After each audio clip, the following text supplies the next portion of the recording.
As you sit there, take your wallets out. Pair with someone that is next to you, or two or three, it doesn't matter. And you're going to have 2 minutes, just pick one person, and you have 2 minutes to ask the other person, you want to understand. So I want to understand, why does Kevin have this wallet? Why does he put things in this order? What does he have? Like, you're trying to understand everything you can about why this has this logic. So ask questions, and then the other person will tell you, you have 2 minutes. So just pair with somebody next to you, or 3 people together. Go. Well, we could probably go on for a little longer, but we don't have a lot of time, and I want to make sure we're sort of following a little bit of schedule. So take literally 20 seconds to make some notes of what you heard. What did you learn? Was there an opportunity to do something differently for Gary or not? Did you see that, he or she has these things that they don't use, or in that order of like, what did you learn? What 2 or 3 things you think, oh, this is interesting. There's an opportunity here. So we'll come back to this example. So everything, typically in a sort of common day, I use somewhere between 25 and 60 objects, from your boxers, your toothbrush, your shampoo, your coffee machine, your socks. Think about every single day you're making a decision of a product, many different products, dozens of products. Actually, when you have 15 minutes at an airport and you don't want to do anything else, make a list of all the things you used and touched that day. Services, typically for me, is somewhere between 6 and 12. AT&T, Google, my email, my Google Mail, whatever, road. And then spaces, work, home, car, between 4 and 8, depending on the week. And that's it. And people have made decisions about, it's not Google who made decisions about how that experience should be. It's actually someone coding and deciding this goes here versus this goes there. This should look like this in this pattern that makes me pick this shirt. That wallet has this alligator skin thing that makes him, for some reason, that's the one he wants. Or maybe he just takes it because somebody gave it to him. Somebody makes the decisions. And by the way, that's a service or a product. And we'll go back to some of these thoughts. So quick show of hands, how many of you know who IDEO is? I don't want to repeat too many things. A couple. All right, so not many. That's great. Let me start then quickly there. So they asked me, I'll spend 3 minutes just on this to understand why the hell is this guy up there talking about who knows what. So we're one of the, if not the oldest, one of the old design firms. 35 years ago, Palo Alto. We have 10 different studios today around the world, but we worked a lot with Steve Jobs. So this is like probably the most iconic product we designed, which was the first Apple mouse, the first commercial mouse, and basically our roots are in designing things that when you drop them, they will make a noise, right? So it has a consistency, it has a texture, it has a material, it has properties, et cetera, and somebody has to do that for every single thing that we do today. But then, of course, over the years, and I'll read this for you guys here back in the peanut gallery, over years, that expanded to a service. It's not just enough today to say, could you design the best possible, box to ship something, but how many boxes fit, and how do I source them, and where do they come from, and how do I ship them, and when I ship 1,000, does that work for another 1,000, or boxes, or something for shoes, or electronic, or whatever it is, right? There's a service to it. How do you buy, not just one app, but what's the whole universe of it? What's the platform, et cetera? So today we basically design products, services, spaces, and the experience that goes around with it, and we'll talk a little bit about that. So part of the challenge is we all know that good experience is worth a lot more than bad experience, whether it's in a product, a service, something you buy online. The challenge is very hard to quantify that, right? Because in some cases, somebody said in the previous session, like it's infinite, depending on what it is. Yeah, like we don't know. So one of the things that we do is we try to design experiences, and we do this today across all different products and across all different industries. And there's a point where I'm making this, because it's not a pitch, and this is not trying to tell you all the products that you might have at home that we design. But the principles of understanding people and what makes them decide to take a product, to use it, to shift it, to apply it, to try it, are very similar to all of us. And by the way, the whole idea of, well, I might be doing it different because I create products or services for a business. No, a business is amorphous. So one of the points that we're thinking is happening is this B2B to B2C is not really that different. It's sort of B2U. It's a business to a user. Somebody will make a decision to get that service, to put it in there, to get that platform, to get that, whether it's a tool that analyzes data, still somebody has to understand what it is about it, use it, try it, test it, integrate it. So maybe that's helpful. Let's discuss that later. And then over the last 10 years and 15 years, design gets really hot, partly because there are companies like Apple and others and Nike, who cares, right? And Amazon, that, yeah, good service was worth it. You design it, it's good, it's service, it's clear, it's offered there. It's hard to know how much it's worth it, but we know it's sort of at the hip. And part of what I'm trying to do today is just coming a little bit from the left side and say, hey, there are opportunities that you can create to grow that might be different from some of the things that you're doing really well today. What might that be? How is it that we do it? And what could you do if you tried some of these things from the left side?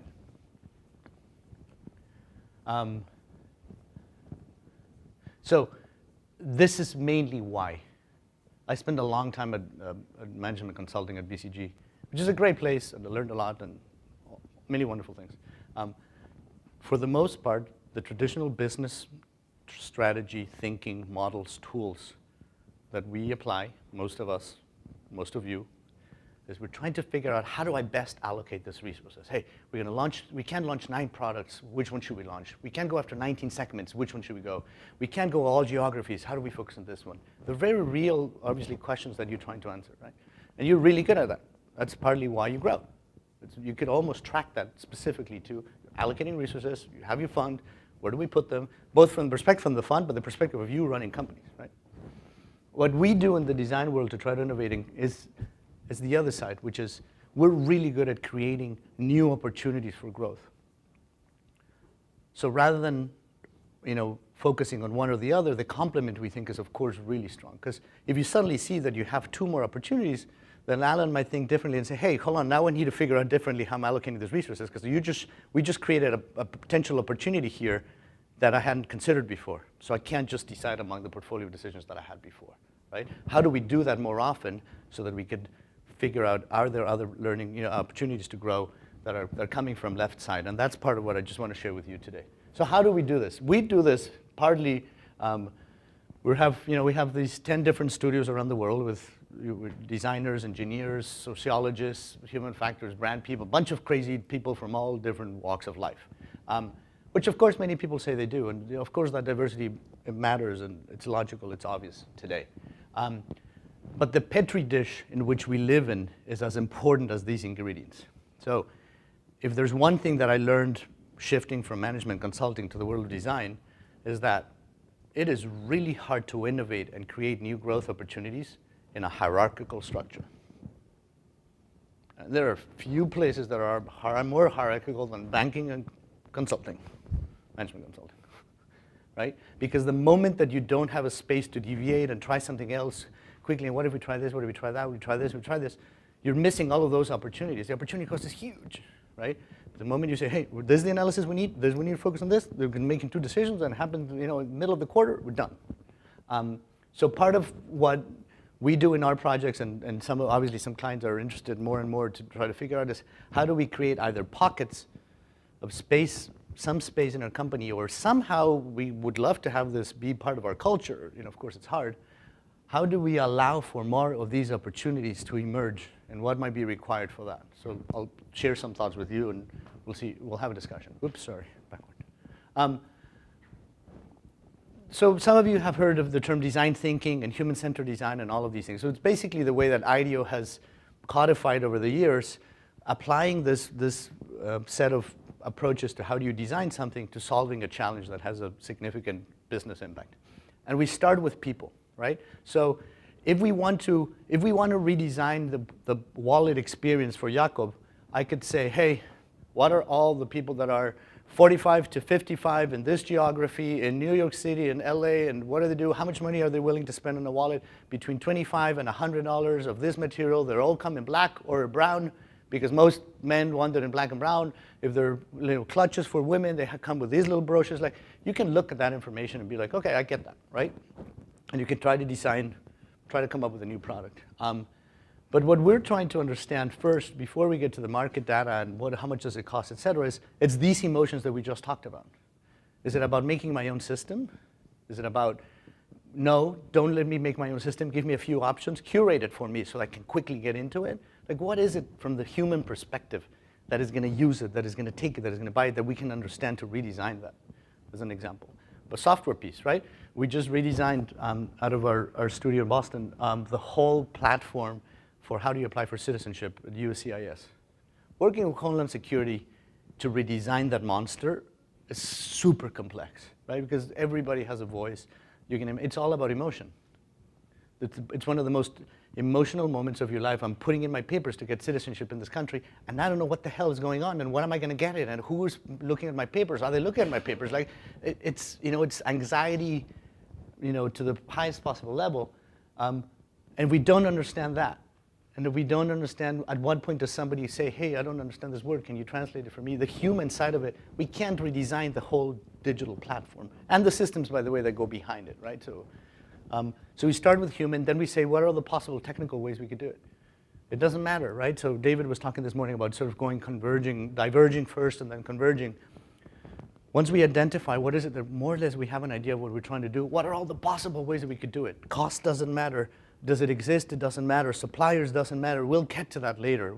Let's just, not because we're going to get quickly the answer, but we want to make sure we're asking all the right questions. If we miss a question at the beginning when we're redesigning a product or deploying something, it's really hard and expensive to go get that question later on, as you know, right? And then eventually we come to the viability. What makes sense then for the company to do it? So you can imagine the way we identify opportunities for growth and design products or services with our clients, go through this cycle. We understand the human side of it, and we focus on what are the possible ways we can do it. We come back to what makes sense, and you can imagine you can go in some of these, right? You can go in circles in some of these. Quick example. IKEA, could you help us design a new storage cabinet for kids' toys? Sure. You can imagine the boxes that go in the little 3x3, 3x9. Some of you that have kids, how many do you put in? Do you pull them? Does it have a handle? Does it not?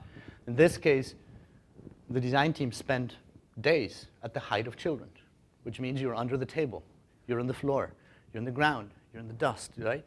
And this idea comes up, which is these kids trying to keep these animals underneath the table. So why don't we design that for them? So there's this very simple thing that is much, much more expensive than a little cubby, by the way, where you put it on your table and then you just plop in those little animals. That's storage for kids from the perspective of the user. Yeah, maybe. If you want that, there you go. There you go, yeah. So how do we get to do, when we say we're going to go and understand sort of the human side of it and people, we all, in your companies, and you all have sort of either surveys, results, human insights, research, somehow getting feedback, all of these things, right? What we find that is really interesting to find ideas for innovation is to look at the extremes. To redesign for Jeff the right wallet, I would love to go find a person in Alabama that has a collection of 500 wallets from all over the world.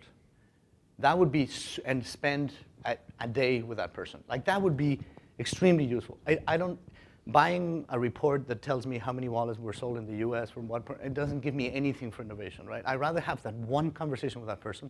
Or the other side, which is someone that doesn't believe at all in wallets. Like, why would I even do that? Of course it's all digital. I don't feel safe or whatever.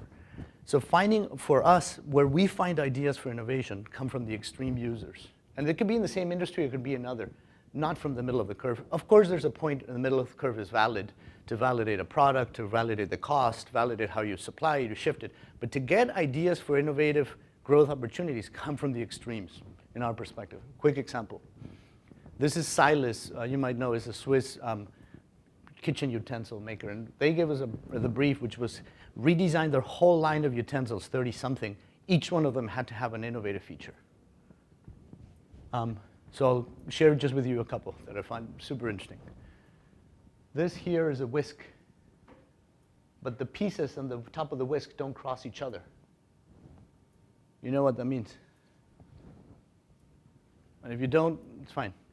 You're not spending a lot of time in the kitchen. Why not? It's so easy now to clean. You don't make the pieces, you can make the pieces exactly the same size because they don't have to go over the other. Like, it even has a cost perspective to it, right? This one here, this ice cream scoop, has a couple of innovative features. One, the weight is very different. So there's much more weight on the front so that when you end up clicking it, you don't splatter everybody. There's a lot more weight on the front. Two, the tongue of the spoon is much longer. and it has a very different curvature for 2 reasons. One, because when you finish it, you can hold it and use it as a spoon to drink the edge of this ice cream. And the curvature of it fits perfectly in your tongue. Because we all do it. Why don't we design for it? Right? That's a little detail. This whole line of utensils come from spending time with professional chefs and children. It's those extremes that give you these ideas, because the kid doesn't care. They grab it and they use it and they do it and they, perfect. So finding ideas for opportunities for growth in extremes for us is where it comes. 2, making it quickly tangible as soon as possible, right? If Gary tells me, hey, what do you think, I'm exaggerating a little bit, we're making the point, hey, what do you I wrote here my ideas for your new wallet. What do you think of the new wallet? Like, well, I don't know, men's wallet's a good place, I suppose. Yeah, no, I think they're good. It's very hard. If you say, hey, remember your other wallet? Well, I thought of this, Gary. What if we fold this here, and you put things in here, and then we cut this fabric and we put it here? What do you think of that? We're like, no, that sucks, let's change it. Oh, okay, you're right. We have something tangible that we can work on really quickly. And by the way, software is the same. Just because it's digital doesn't mean you can't do it. We'll get to that. So we go as fast as we can, tangible, quickly, low resolution. Also because we'll have, if Jessica comes back later and says, hey, I redesigned your wallet a month later, and it's sewed, and it's beautiful, and it's leather, and we tell her, oh, actually, this one doesn't work, this doesn't work for him, and Jakob didn't like this, blah, blah. She's already vested in that. If it's a folded piece of paper, she doesn't care. So you're not vested in that idea, so you can quickly iterate on it, and less egos are hurt. So there's a whole logic for that. And of course, part of what you're doing is you're taking risk out early, or supposed to take out risk later, right? So tangible as soon as possible. And by the way, this also works for service, any service, like whether it's physical or it's not just products, right? Services, and we'll talk about 2 examples here today. And the last piece is, almost the last piece is, looking outside for inspiration. So what do you think, Lloyd? We were working for a client, and we took the whole team for 2 days for this. What do you think we were designing? Well, not obviously not a race car. Obviously on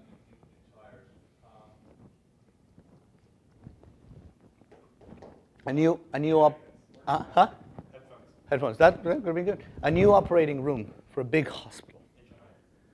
Because you're designing for people that is a small space, many roles, under a lot of pressure, a lot of time, and very quickly, and something, when the shit hits the fan, you better have a plan B and a plan C, and these guys are experts at this. So we ended up taking the surgeons there, and we identify all of these little opportunities. I'll give you one quick one, which I think is very, elegant in a way, which is typically you'll have a set of instruments in a place, and then the surgeon will say, ask someone that might ask someone to go pick that particular tool and bring it here, right? So you have this crossing of paths. Part of what these guys do is they might have a segment of these, and a copy here, and a copy here, and a copy here. So they have triplicates. And we started trying some of these things in the hospital, and it worked really well. Because then it didn't matter where you were. What you needed is you needed that particular tool right away. I don't care if, as an example. So finding analogs outside of your industry are often so useful as anything else that you find in your industry, especially because you're experts, right? That's also another reason that we were talking about it before. Another thing that kills innovation is experts. So these multidisciplinary teams, this going after the human side first, making these ideas tangible, and looking outside for inspiration. Let me go super quickly, because I want to make sure we have time. We did start 10 minutes late, so hopefully we'll have a little bit of flexibility. Bank of America asked us, this is an old case, it's like 8 years ago, but they asked me specifically to share it because I think it might be relevant. Hey, we have all the data segmentation in the world to understand customers in the US. We cannot get them to open more savings accounts. We can if we invest a particular dollar per new customer acquired. It's marketing, but it doesn't scale. Like it's linear, right? We need to spend a lot of money, but there must be a way where we can sort of explode that. What do? So we put a team together, identify a series of cities in the US. We want to go very few specific rare cases. Out of conversations with 2 women, very poor women in Georgia, rural Georgia, they've never had a bank account, that are never going to show up in a document that Bank of America will see. We identified these 2, or the same pattern that played out in 2 different ways, which is it's real. I mean, we all have that. Whether you need to fight for a $10 bill as a student to pay pizza, or a 10 million for one of your investments, the relationship with money has these emotions that are very similar.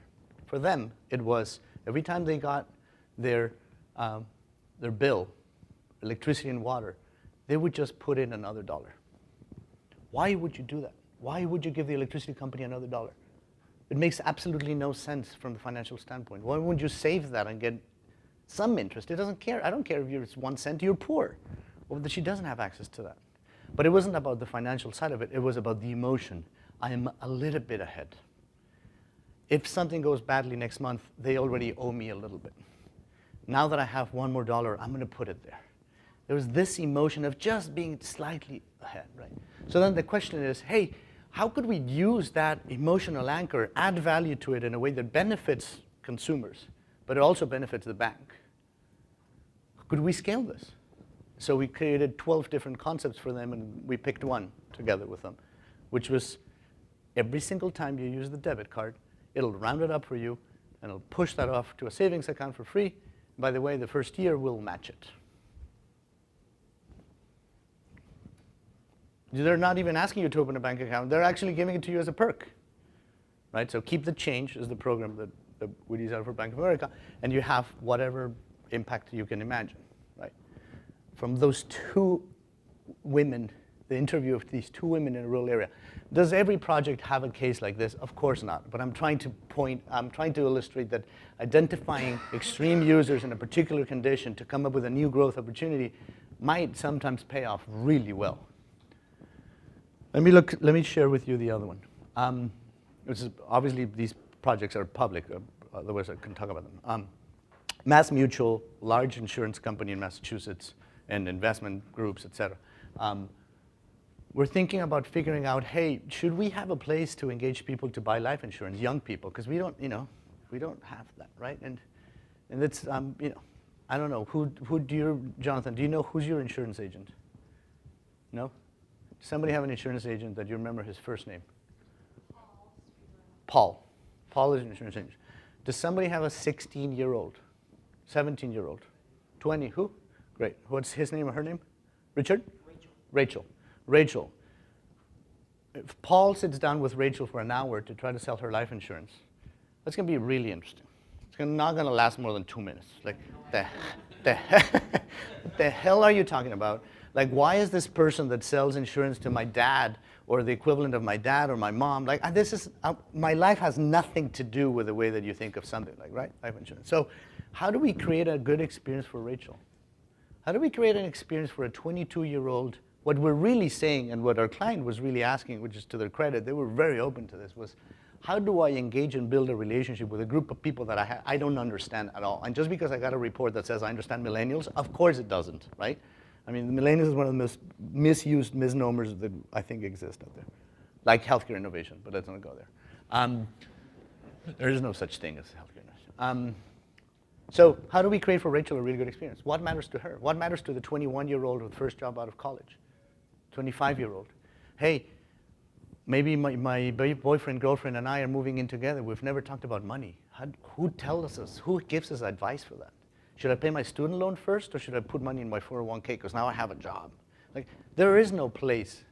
That is relevant for that group.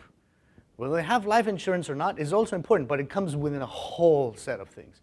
So to their credit, again, they were go to town, work with us, help us figure out how do we do it. So we looked at customer segments completely different than traditional demographics. Should this be a regional perspective versus a local perspective? Could we design something for Boston that would work in LA, that would work in New York, that would work in Miami, or not? Does it have to be different? Should this be digital? Should this just be some digital service, a website, an app? What? How do we know? Should it be physical? Should it be a physical space? Should it be both? And ultimately, what is the overall experience that we want for Rachel and Tommy, who's 25, or whomever, right? So how do we do this? Well, for this, I mean, it was a 2 long year project, but basically we prototype everything. We rented a space, we had a physical space, we would prototype the physical interactions. Everything, who welcomes you, why, when, how long do they wait, what do they tell you, what are the classes they have, what does it feel like, what is a lecture like, how many people, how group, what's the curriculum?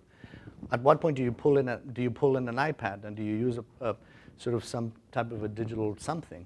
Is it to schedule? Is it to get information? Is it to save your information? Like, what is it? And we just tried and tested and prototype.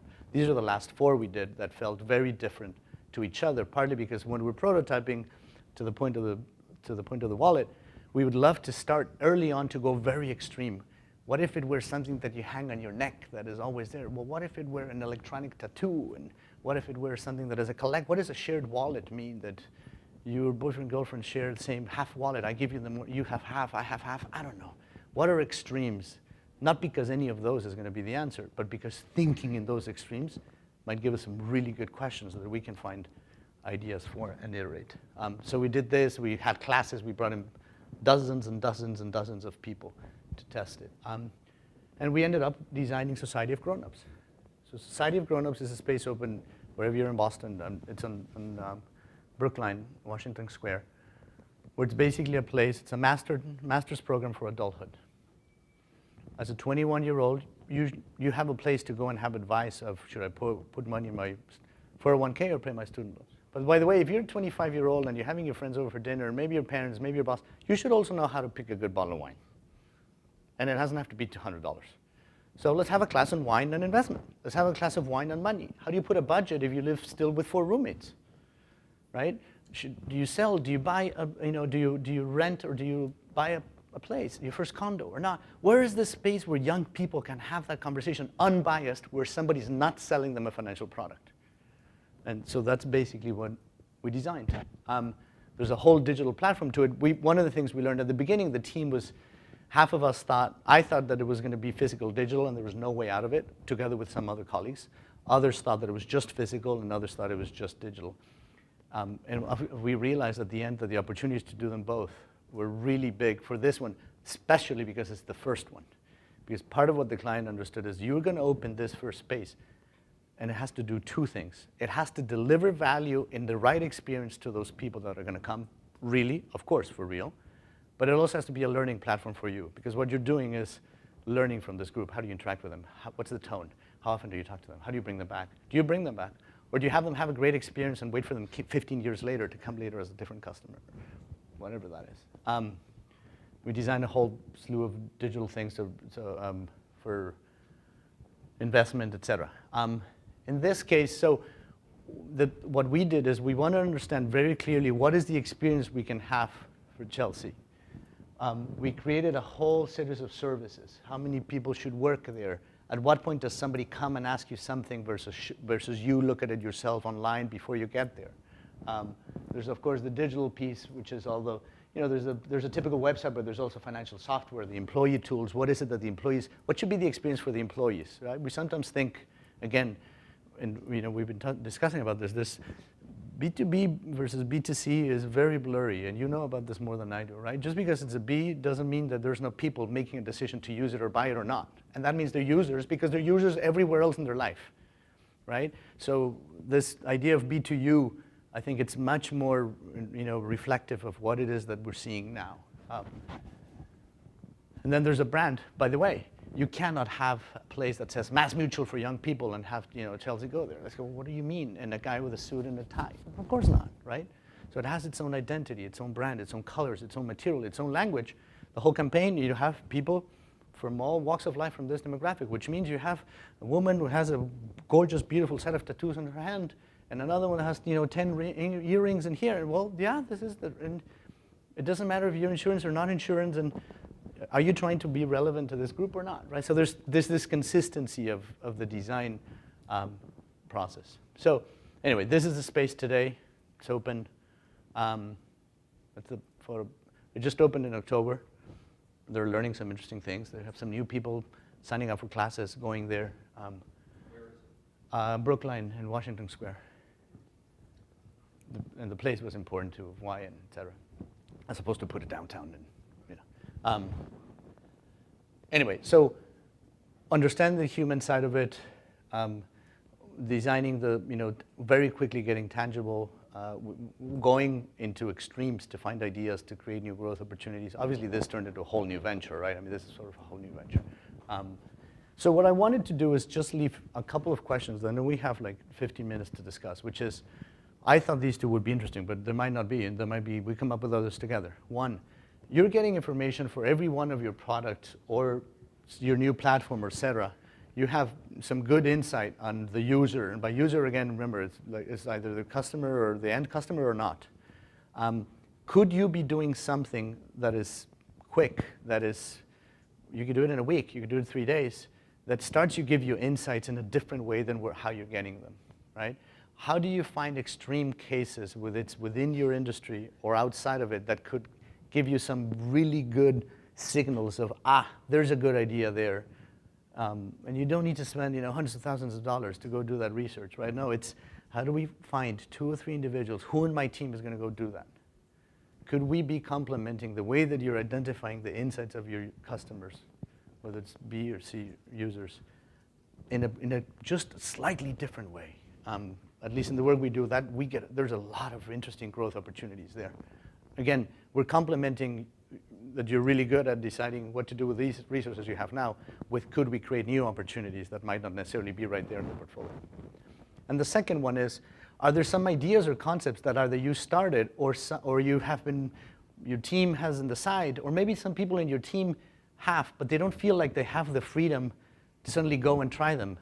And maybe giving them some space, and again, it doesn't have to be expensive. The whole idea is that prototyping these ideas early should not be expensive. The whole idea is that it's cheap, which is why you want to prototype and test them. And maybe physical. It's really interesting. One of the exercises we did, this was for a different client, but for every financial product that they had, portfolio plan B 92C, and you have the policy 92B complete, family, da-da-da. I mean, for some of these things, the names that we come up with are just unbelievable, right? And we did this exercise over 2 days, which is if every single one of the products that they sold had to have a physical manifestation, what would they look like? And we did this with them, right? So you have executives like you cutting paper and putting them in a box and say, well, this particular gym, how is this different from this one? Well, this one has more to do with family versus this other thing. This is a longer term thing. How do you visualize a physical term longer term? Great. Why is that interesting and exciting? One is because for someone, as all of us we know, and you said like insurance cards suck, right? Working with health insurance companies is one of the toughest things that I've tried many times, and I've just have not been able to. And I don't think I even will try again. Like it's extremely hard, right? Like the explanation of benefit has got to be one of the most disgusting things we've done as a species. I mean, it's ridiculous, right? And by the way, but now we're digital, right? So if we might have said this already, I apologize, because I tried to remember some of the same messages that I did before. Just because you have, having a bad experience that is an analog form, paper, conversation, et cetera, and turning it into digital, doesn't make it a good experience. Just makes it a bad digital experience. And we do that on and on and on. I mean, healthcare and other software, financial, right? No, because digital doesn't make it good. How do we improve the experience even if it's an analog form, even when we're trying to visualize something that doesn't have a physical form, just because that allows us to have a conversation that they realize that, one, for the customer, they could get rid of 30% of the portfolio of products because they weren't even understanding it, they weren't even getting them, right? So then that allows us to have that conversation. Was it because they were going to sell boxes? No, this is not the point. The point is now we're having a different conversation that is not on a spreadsheet that determines, well, these 16 products give us X% of the revenue. So it's finding these different ways to come up with these innovative growth ideas. Thank you.